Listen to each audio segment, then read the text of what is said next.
podermos nos reunir para mais uma noite de esclarecimento e de engrandecimento também, né?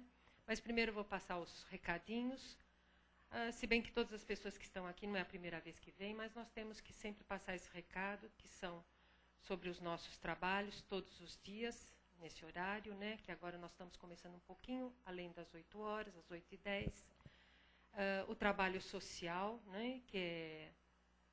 São as cestas básicas, né? E para gestantes. Então, quem quiser pode nos ajudar trazendo produtos não perecíveis, né? E também quem quiser ajudar na distribuição dos lanches de sábado, também pode comparecer, que vai ser bem recebido. Hoje terminaram mesmo as inscrições. Hoje o pessoal está viajando mesmo, fazendo aquela viagem, né? Então, não dá para ir mais, só para o ano que vem agora. Então, agora nós vamos fechando os nossos olhos físicos, nos aquietando, deixando essa correria do dia a dia. E como foi bom podermos chegar até aqui. Como foi bom saber que nossos amigos da espiritualidade estão aqui nos esperando com os braços abertos para nos receber. Nesses momentos de silêncio, de calma, nós vamos elevando o nosso pensamento até Jesus, nosso Divino Mestre, a Deus Todo-Poderoso, nosso amado Pai. Que esse ambiente todo está todo preparado para nos receber, que essa pleiade de bons amigos estão aqui, vieram aqui junto conosco, para poder aprender um pouco mais dessa doutrina tão maravilhosa. Agradeçamos a Deus por essa oportunidade do reencarne, por essa oportunidade de termos encontrado essa doutrina tão maravilhosa. Que Deus Todo-Poderoso nos abençoe hoje e sempre, em todos os momentos de nossa vida. E assim, nós vamos dar início à parte de esclarecimento da doutrina, né? Hoje é o Marcelo que vai fazer a palestra e o tema é sobre educação.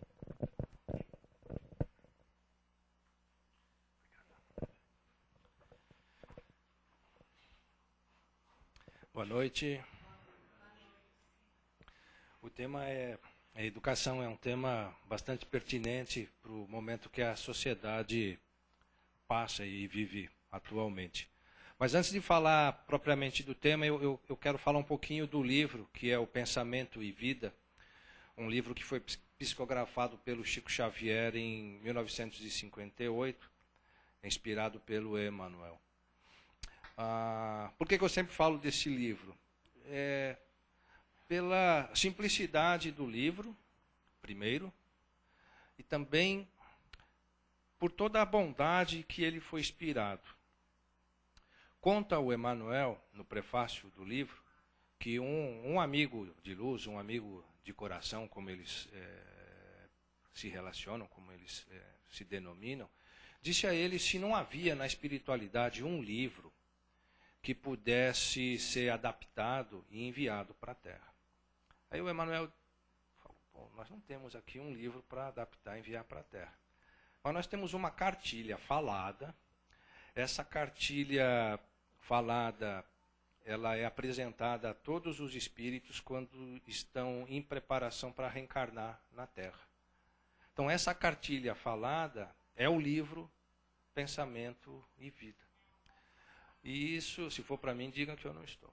E isso é muito legal, porque muitas vezes a gente se sente sozinho, desolado, e fala, o que está acontecendo? Todo mundo, num determinado momento da vida, ou numa fase da vida, tem essas sensações, ou esse sentimento de que está só, ou abandonado. E nós nunca estamos. E um livro desse é uma prova de que a espiritualidade, a providência, está sempre conosco, pensando no nosso bem-estar, jogando luz, mostrando um caminho. Esse é um livro, existem muitos e muitos outros. É que eu gosto sempre de falar nesse livro pelo próprio relato do Emmanuel. Mas muito bem, o item que foi tirado ou pinçado lá do livro para a nossa conversa de hoje é o item 5, o item educação. Ele começa dizendo, ou relembrando as palavras de Jesus, que é para que o homem, né, cada um de nós, façamos brilhar a nossa própria luz. Né? Então, faça brilhar a sua luz. Isso foi tirado do Evangelho de Mateus, lá do Sermão da Montanha, na parte onde Jesus fala do sal e da luz. Ele fala que uma cidade não pode ser construída ou enterrada debaixo de uma montanha. Ninguém vai ver a cidade, ninguém vai habitar a cidade. Ou uma vela não pode se acender debaixo de uma caixa, né? Tem que colocar num candelabro para que essa luz seja irradiada e as pessoas possam ver essa luz. E é esse pedido, é essa sugestão, se assim eu posso dizer, que está no Evangelho.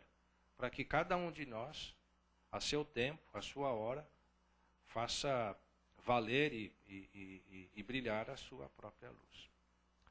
Posto isso, o Emmanuel e o Chico dizem o seguinte, que no começo, quando Jesus colocou essa expressão de fazer brilhar a própria luz, muitas pessoas na época imaginavam que isso era algo místico, ou usavam isso no misticismo, algo sobrenatural, algo que transcendesse a própria vida. Algo que só depois de morto pudesse se alcançar. E, na verdade, eles dizem, não era nada disso. Essa mensagem ela é para ser usada, aplicada, vivida todos os dias, em todos os instantes.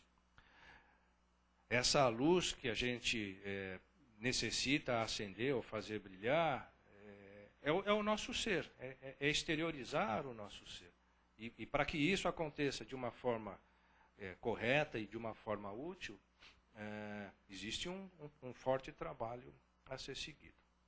Mas eles vão além e dizem que o ser humano, o corpo humano, não tem como hoje, matéria, se transfigurar ou se transformar em luz. Né? Mas que nós, dentro de nós, que nós somos luz. Fala, as micropartículas que formam o corpo humano, o corpo material, né, elas estão em constante contato, se atraindo e se repelindo, e nesse contraste de atração e de repulsão, nessas micropartículas existem explosões constantes de luz. O que nos faz estar aqui? O nosso corpo material. E que essas explosões, que esses encontros e desencontros dessas partículas ou micropartículas são guiadas pelo nosso pensar. E é através do nosso pensar que nós nos comunicamos com uma gama infinita de entidades. É através do nosso pensar que nos comunicamos com o nosso próprio semelhante. E é através do pensar também que nós recebemos comunicações desses nossos semelhantes. É que isso é como se nós tivéssemos... imaginem um peixe dentro do oceano. Ele está em contato direto com a água a todo instante. Ele nunca perde o contato com a água. E essa nuvem de pensamentos, esse pensar que eles dizem nos livros, é esse oceano que nos rodeia. E aí vem a pergunta: o que nós, cada um de nós, emana nesse oceano? Como é a intensidade, a força, a direção do nosso pensamento?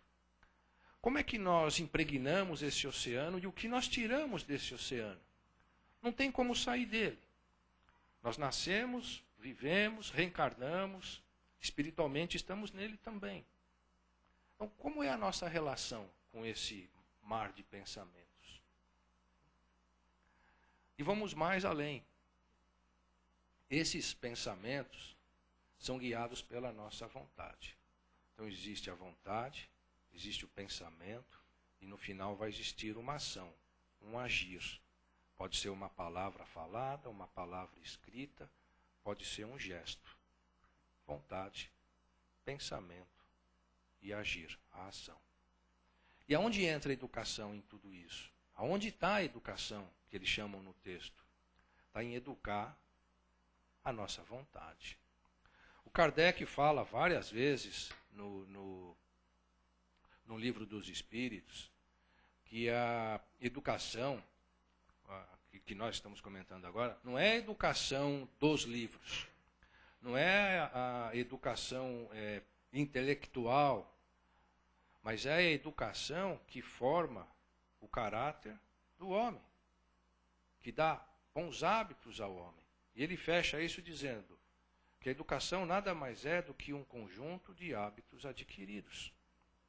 Então, que hábitos são esses que nós adquirimos durante a nossa vida? Seja numa encarnação, ou seja nas outras passadas. Então, como estamos sendo educados ou como estamos nos educando? E mais que isso, como a nossa educação interfere na vida do nosso semelhante?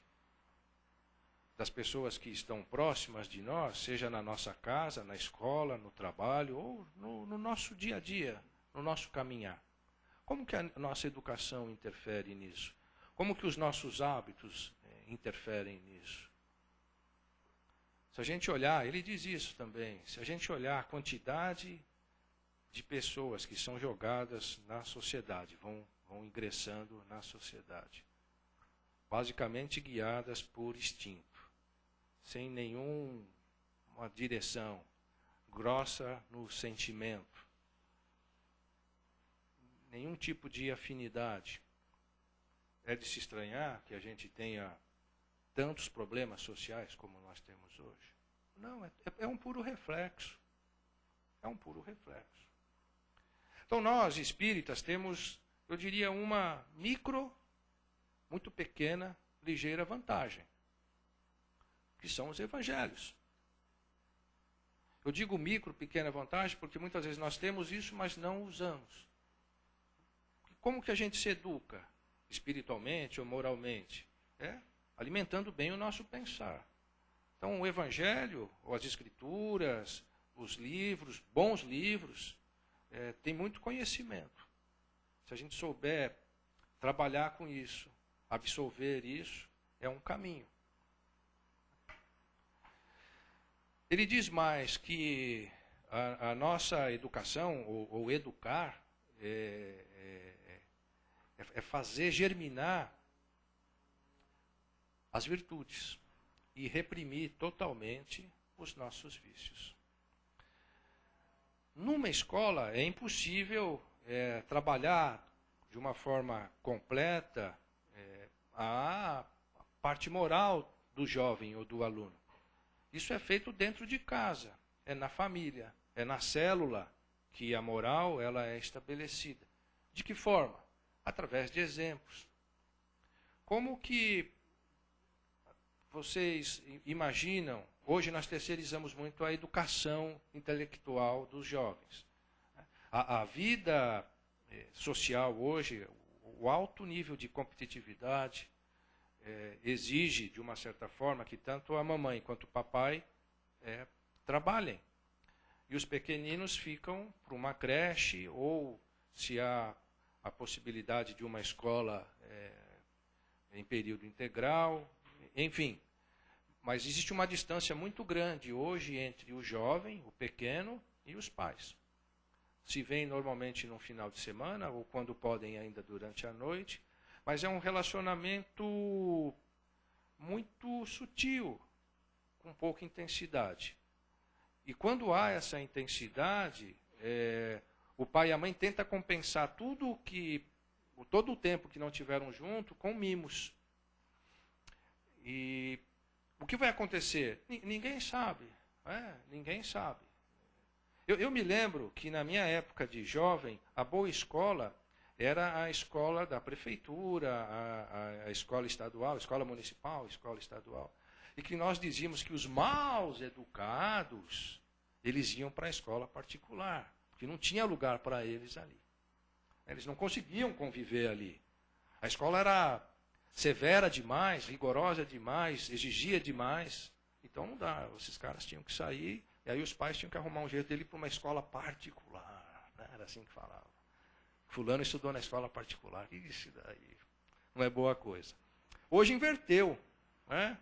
Hoje inverteu. Hoje todo mundo se dedica, o pai e a mãe se dedicam a trabalhar para tentar dar uma boa escola particular.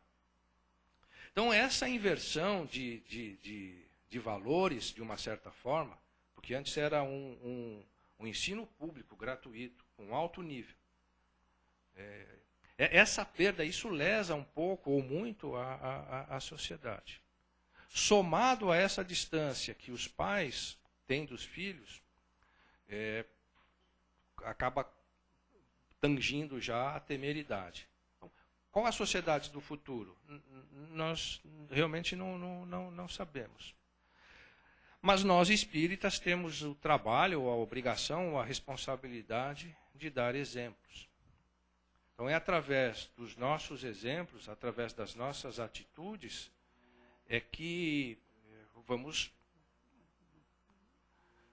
dividir isso, vamos motivar outras pessoas, vamos inspirar outras pessoas a agirem de uma forma mais correta, mais justa,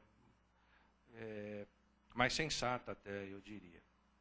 Quando a gente fala em educar, de uma forma muito simples, a gente poderia dizer que é o respeito que cada cidadão tem que ter, primeiro pelas diferenças que existem, mas respeitar o sentimento, né? Respeitar as culturas e respeitar os valores dos outros. Então, isso colocado assim de uma forma teórica, aparentemente é uma ação simples. Quer dizer, respeitar os sentimentos, respeitar culturas, respeitar valores. Mas daí vem a primeira pergunta. Eu respeito o meu próprio sentimento? Eu mesmo.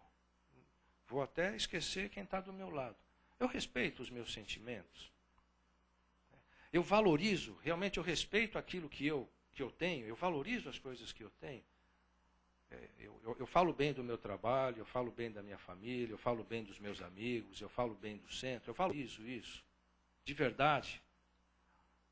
Aquele sentimento que eu tenho, mesmo que seja um sentimento de raiva, eu respeito esse meu sentimento, eu sei trabalhar com ele, eu sei controlar ele, ou eu escondo, finjo que ele não existe.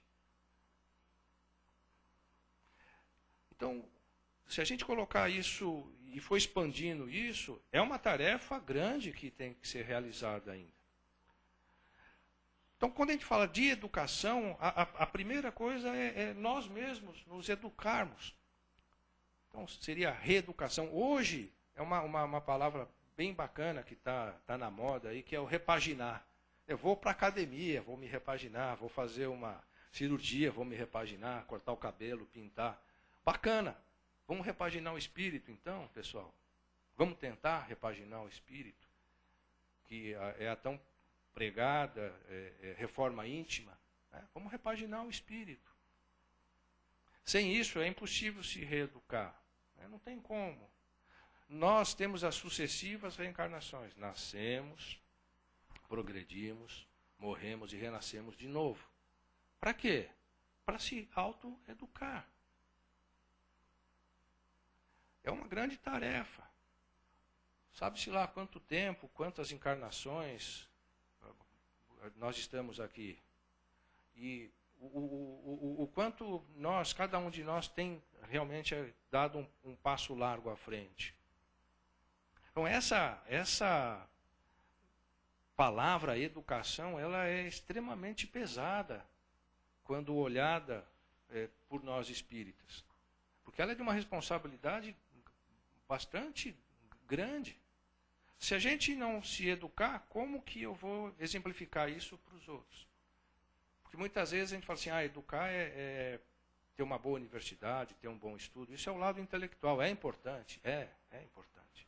Se a gente pegar a mente, né, se a gente pudesse olhar a nossa mente e dividir ela em departamentos, nós teríamos lá o departamento da inteligência. departamento da criação, departamento da imaginação, departamento da memória.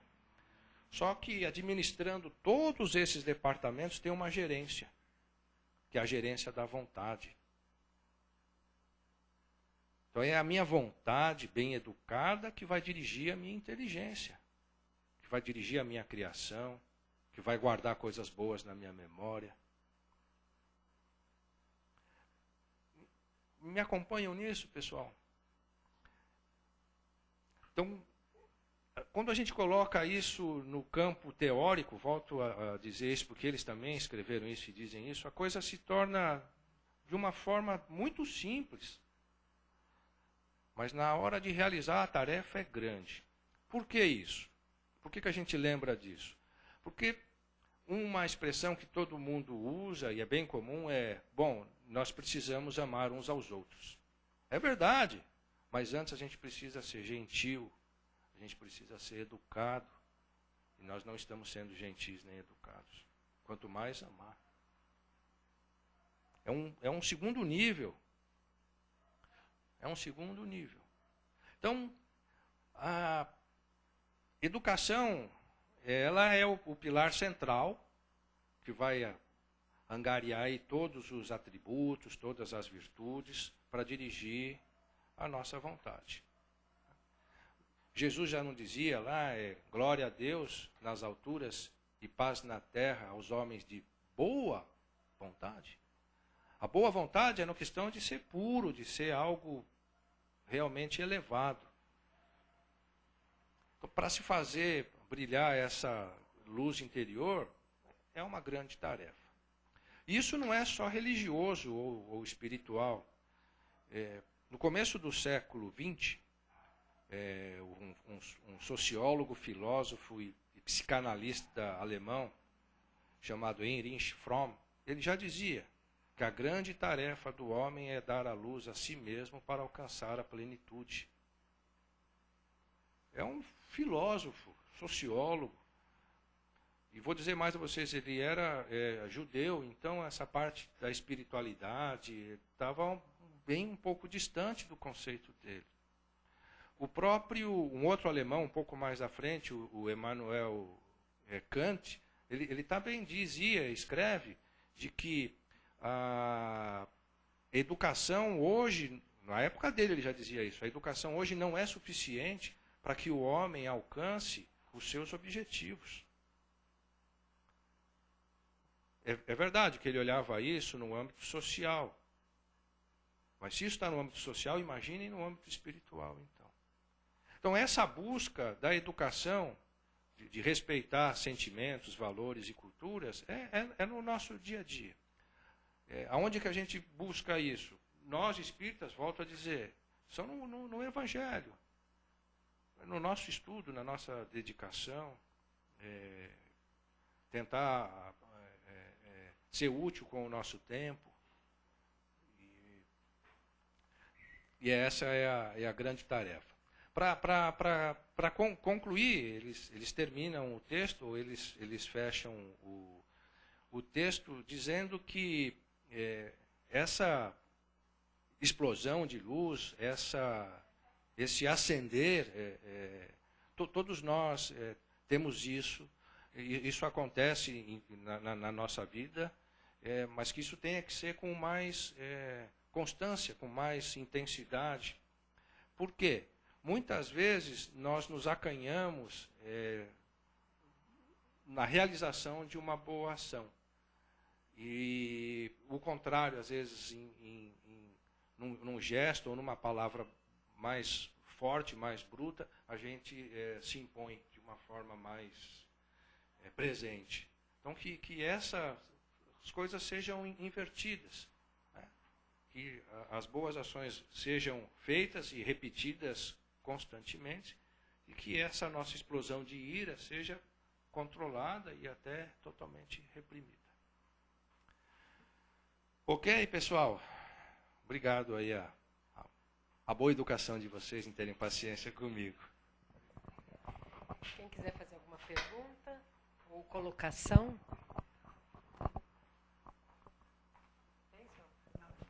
Hoje? Não, eu vou ver lá. o seguinte. Vamos lá. Ah,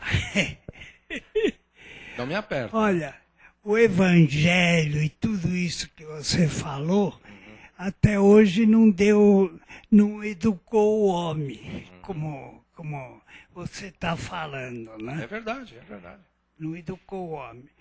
Eu acho que o que elevou o homem e melhorou a sua educação, o seu comportamento, tudo isso, né, foi a evolução do tempo, a ciência, as artes, né, que modificaram a compreensão da humanidade, né? Agora, tudo isso, é claro, vem de Deus, né? Deus é que mandou tudo isso aí, né? Sem dúvida. Agora, a palavra, assim, simples do Evangelho, né? É muito difícil de se entender. O homem não segue aquilo, o homem é muito orgulhoso, né? Não segue aquilo, né? E só através desse caminho, que nem um carro que vai empurrando a humanidade para frente, né? A evolução, né? Através disso é que o homem se melhora e aprimora a sua educação. É através disso. Não do Evangelho, nem de religião nenhuma. Em parte eu concordo com o senhor. Eu digo o seguinte, essa parte intelectual realmente é absurdo que nós vivemos hoje. Se o senhor vê uma criança de 5, 6 anos, o que ela faz com um iPad é algo realmente extraordinário. Então, esse lado intelectual, essa sabedoria, ela simplesmente faz com que nós possamos ser valorizados pela vida por esse conhecimento. Mas é só o amor, somente o amor, que é o que está nos livros, que vai fazer com que nós sejamos valorizados aí pela própria vida. Então essa é a grande pergunta, Senhor. Essa é a grande pergunta. Eu sou uma pessoa da ciência. Eu trabalho com tecnologias e concordo em parte quando o senhor fala que a intelectualidade, ela tem levado o homem, evidente que tem levado o homem a se respeitar, a se entender, a viver até em comunidade. Se a gente olhar para trás, na época da barbárie, e olhar hoje, realmente há uma grande diferença, uma absurda diferença. Mas não é esse a nossa razão de existir e não é essa a razão de nós estarmos aqui. Os planos são muito maiores, são superiores a isso. E o homem é empurrado para frente. Toda essa evolução que você está falando. É verdade.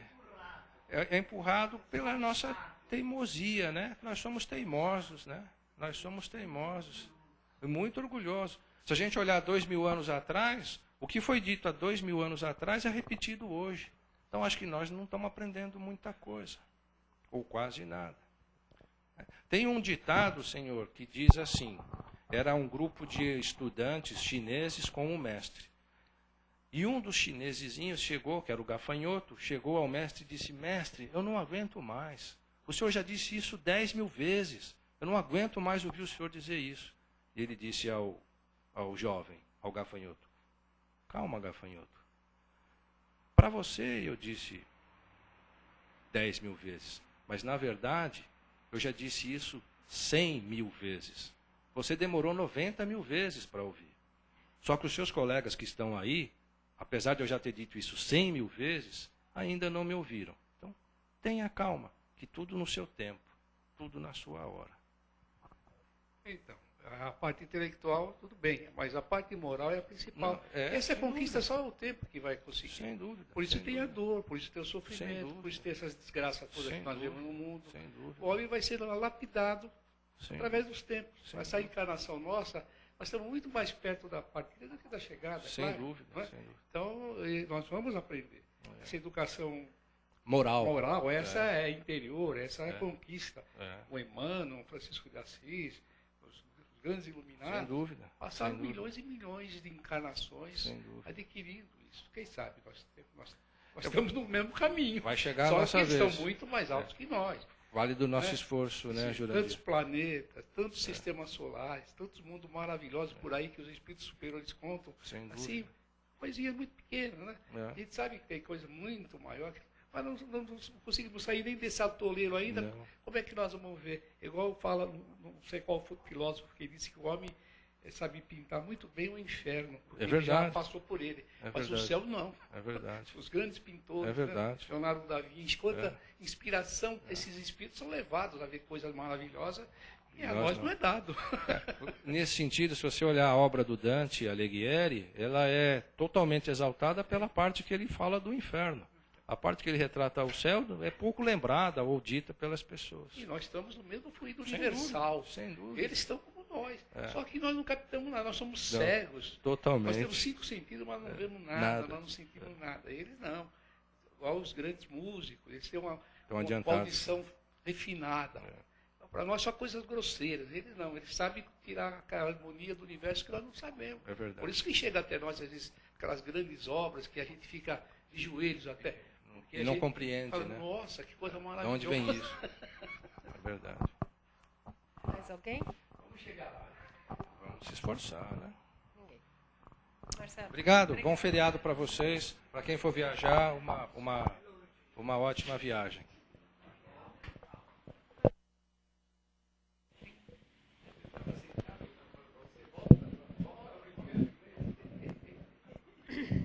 Já que nós recebemos tanto, né, com essa palestra, agora nós vamos fazendo o nosso agradecimento, as nossas vibrações. Vamos percorrendo todos os lugares onde existe dor, nos hospitais, no lugar onde existem gente abandonadas às vezes, que os familiares às vezes largam nessas instituições e às vezes nem comparecem para fazer uma visita. Aos orfanatos, enfim, em todo lugar que o nosso pensamento possa chegar em forma de bálsamo, em forma de alívio, em forma de compreensão e aceitação. Vamos vibrando por todos os cantos do nosso planeta, onde ainda os homens lutam, guerrilham, por às vezes um pedaço de terra, por todos esses povos que estão sofrendo essas catástrofes. Que Deus Todo-Poderoso tenha compaixão deles, que por algum motivo isso se passa em suas vidas, que a gente quase não sabe o que é, o porquê. Mas a cada um é reservado uma certa esperança. Vamos vibrando por aquela pessoa que nesse momento está precisando muito dessa nossa vibração. Às vezes um amigo, às vezes um parente em especial. Que os nossos pensamentos cheguem até eles. Vamos vibrando por nossos familiares, aqueles que estão junto conosco. Que cada vez possamos compreendê-los mais e sermos mais compreendidos. E uma vibração especial para cada um de nós, em particular, agradecendo a Jesus pela oportunidade, mais uma vez, do reencarne. Agradecendo todas as bênçãos que caem sobre nós, que nos fortalecem, pela mão amiga que nos sustenta, enfim, por aquele que nos guia e nos conforta em todos os momentos de nossas vidas. E assim, Jesus, mais uma vez agradecidos a Deus Todo-Poderoso e essa pleiade de bons amigos, nós vamos voltando muito mais fortalecidos para os nossos lares, para os nossos locais de trabalho, e que possamos cada vez mais estarmos confiantes em tudo que nos é dado. Agradecemos mais uma vez por podermos chegar aqui, voltarmos fortalecidos, muito mais esclarecidos, com bastante discernimento e aceitação. Saúde para o nosso corpo e principalmente saúde para o nosso espírito. Que assim seja em nome de Jesus.